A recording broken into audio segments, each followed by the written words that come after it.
Hello everyone, my name is Cornelius and today I'll walk you through on how to start creating automations with Ada.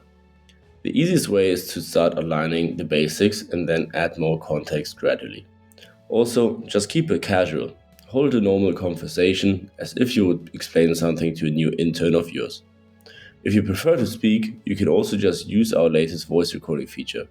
With the voice recording feature, you're 5 times faster and can also add 3 times more context during that time.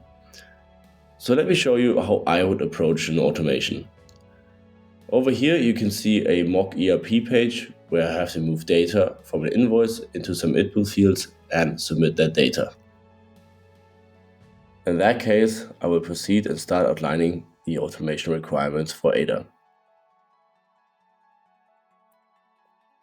Then I can also add more context to the automation, which I would like to make.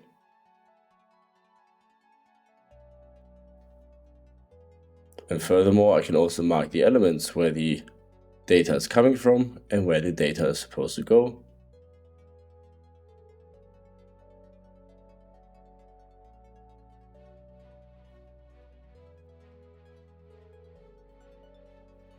And at last, I can add a rule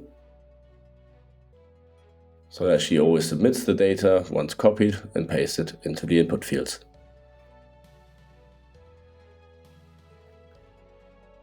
And now it looks like the automation is ready. So yeah, looks everything correct. Let's say yes. And then Ada will start building the automation for me. And there we have it. The smart button is ready. So by just simply clicking the smart button, the automation is executed and the data is transferred automatically. And that's how easy it goes.